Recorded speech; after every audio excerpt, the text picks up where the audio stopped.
All right, we've been talking through this a little bit, but here's a more formalized definition of the unit circle. And be using this, we've already been using it, and we'll continue using it the rest of this chapter, and actually chapters in the future as well.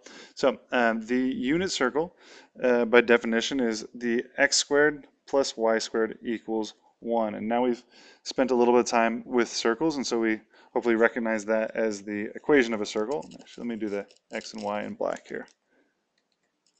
So we got x and y, and the unit circle is where those values squared, individually squared, and then added to each other equal 1. So we're going to have the point 1, 0 in here, the point of 0, 1, the point of negative 1, 0, and the point of 0, negative 1.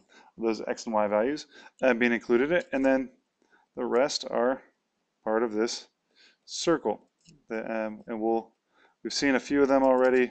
It's kind of an ugly circle. But this is the unit circle. And the radius here, every radius or radii, anywhere on that circle, its value is 1. Any point on there is 1.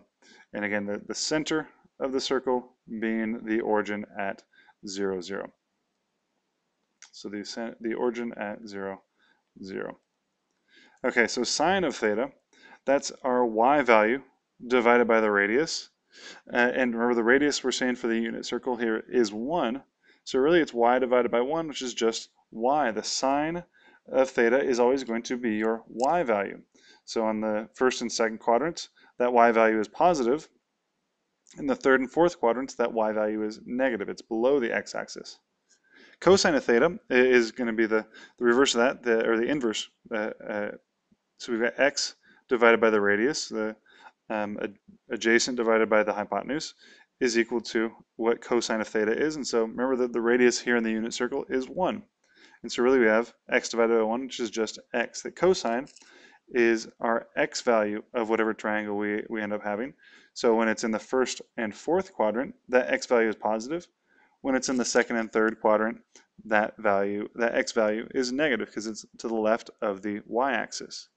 And then tangent, we'll deal with tangent just a little bit. I just want to kind of remind you of that. That's adjacent, opposite over adjacent, TOA. So tangent equals opposite over adjacent. So we're using a combination of those x and y's, which is why here in the third quadrant, tangent's positive because the x and the y are both negative. Negative divided by negative gives you a positive. So we'll be using that unit circle quite a bunch, but here's just another reminder of what that unit circle is and a little bit more technical definition of it.